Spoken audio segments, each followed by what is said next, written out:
of my coworkers is a massive Carmelo Anthony fan, and him and I, going back to 10, 12 years ago, used to argue that Carmelo Anthony was better than LeBron James. Now, we're talking about 2011, LeBron's peak in Miami, of course. He said Carmelo than LeBron James. And then we had an argument about Carmelo as to whether he was ever considered a top 5 player in the league at any point in his career. So I went through the list of years. I'm thinking about it, and there was maybe 2 years I may have made a conversation about that. So let me ask you guys. Did you ever consider Carmelo Anthony at any point of his career between 2003 and now a top 5 player in the league? And at what point did you identify that time? I mean, there was a point in time where you could say he was the best scorer in the league. Oh, without question. That's a question. Best scorer isn't top 5 player. Exactly. So, do you consider a top scorer in the league? I mean, his career is kind of similar to like T-Mac, stuff like that. Guys who just were elite at one thing, and that was points on the board. And I think at one point you could probably argue that he was a top 5 player. I would assume so. So here's the thing, no, because he was always getting like 7-8 rebounds a game too. Well, no, it was more like 5 and 6. Because I had to look back at his stats and see how each guy was each year, and that was the thing. He was a great scorer. He was top 5 in scoring for about a 7-year span of his career. Correct. But that was about it. Rebounding, passing, nowhere.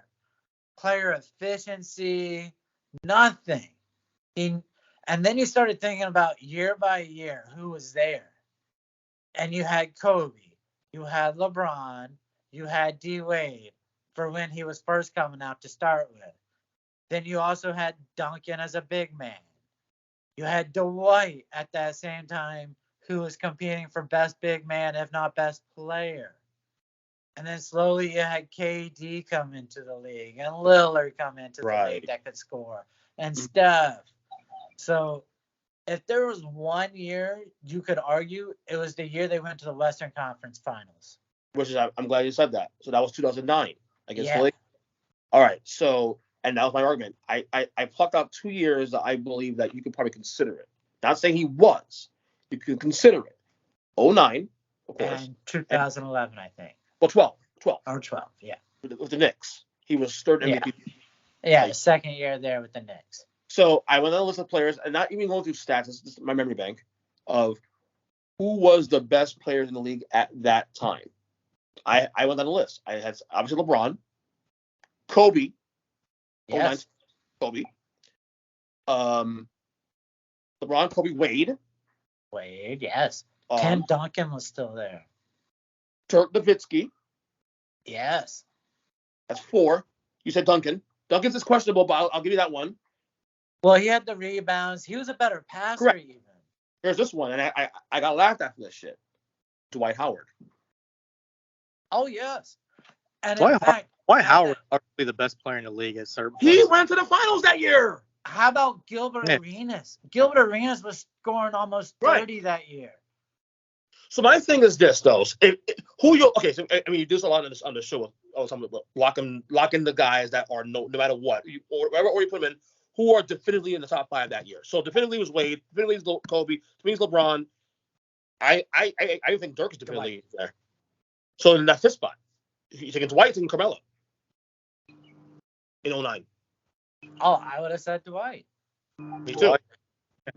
See, the argument they were saying is that, well, Dwight was in the East that year, so it was an easier trek. And that's a little bit of an argument, but not really. So I say no. He's closer to 5. I think the better argument is 2012. To be honest with you.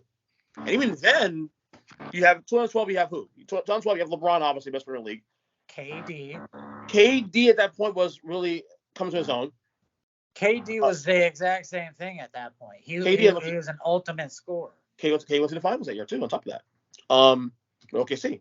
Kobe was still a great scorer at that point. Was Kobe... See, Kobe's interesting because Kobe, that was Kobe's last great year. That was the year before the Achilles injury. Yeah.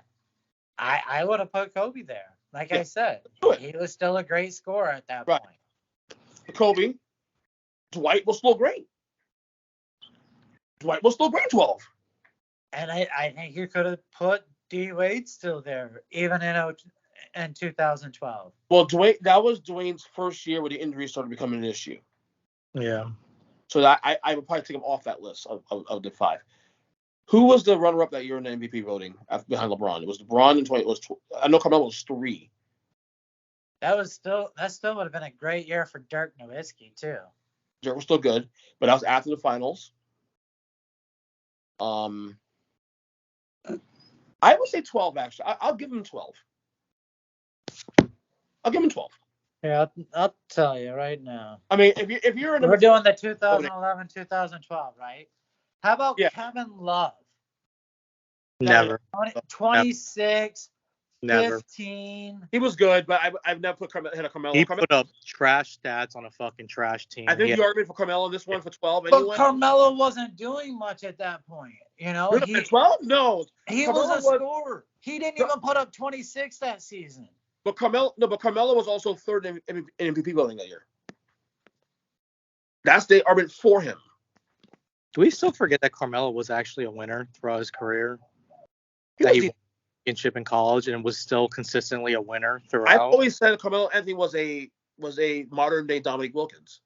He was a great team player. He was a great player. People wanted to play with him. He was a good player. I think he just happened into a lucky situation because his winning basically ended once he left Denver. He had, 2 playoff runs in New York, and that was it. He kind of went diva to get out, and that kind of ruined his whole legacy, to be honest. He also had the image of one that's on him because he carried that. He chose to be that. Oh, that's what I'm saying. That made him look bad because he said, "I'm only going to the Knicks, period," and that was. And only that, he cared about money more than the other. I mean, not a big deal. Yeah, but and he wanted to be traded there, so he crippled the franchise for the first couple of years he got there.